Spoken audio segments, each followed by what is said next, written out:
पन्हाळगडाच्या जागतिक वारसा स्थळातील समावेशाच्या पार्श्वभूमीवर पन्हाळ्यातील नागरिकांच्या शिष्टमंडळानं जागतिक वारसा स्थळांच्या यादीत समाविष्ट जैसलमेर किल्ल्याला भेट देऊन स्थानिकांशी चर्चा केली।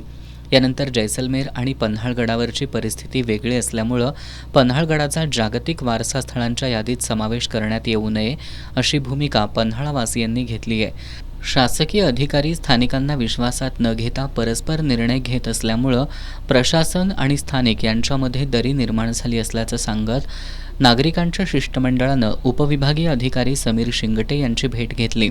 वारसा स्थळांच्या यादीत समावेश करण्याच्या संदर्भात पन्हाळगडाला भेट दिलेल्या पथकानं मोबाईल टॉवर, आकाशवाणी टॉवर, पाण्याची टाकी, स्थानिक व्यावसायिकांची खोकी हटवण्याबाबत केलेल्या सूचनांमुळे स्थानिकांमध्ये वारसा स्थळातील समावेशानंतर पन्हाळगडावर नेमकी काय स्थिती असणार याबद्दल संभ्रमावस्था आहे।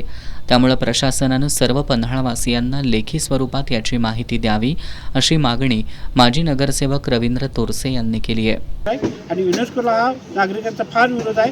तुम्ही लोकांना विश्वासात न घेता सगळं काम चालू आहे। मिटिंगा पहिल्या सुरुवातीला 1-2 मिटिंगा झाल्या, त्यात नागरिकांना बोलवलं होतं, नागरिकांना समजलं म्हणून नागरिक गेलेत।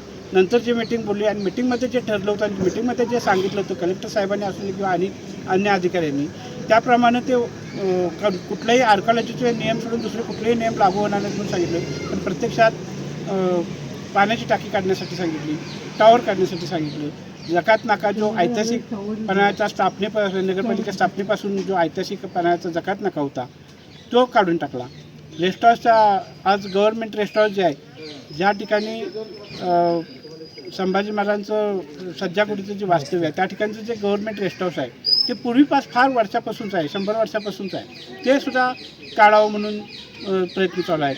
हळूहळू या ठिकाणी हे तालुका हलवायचा प्रयत्न गव्हर्नमेंटचा शासकीय लेवलला प्रयत्न काय चालू आहे का काय अशी शंका नागरिकांना निर्माण होत आहे। आणि म्हणून या सर्व नागरिकांचा या युनेस्को वर्ल्ड हेरिटेजला पन्हाळ्यात समावेश करण्यास उपविभागीय अधिकारी समीर शिंगटे यांना निवेदन सादर करताना रामानंद गोसावी, किरण महाजन, रमेश स्वामी, जीवन पाटील, चंद्रकांत गवंडी, आसिफ मोकाशी, जमीर गार्दी, सुनील हवळ, अख्तर मुल्ला, आनंद जगताप, अरविंद भोसले, रमेश भोसले यांच्यासह अन्य पन्हाळावासीय उपस्थित होते।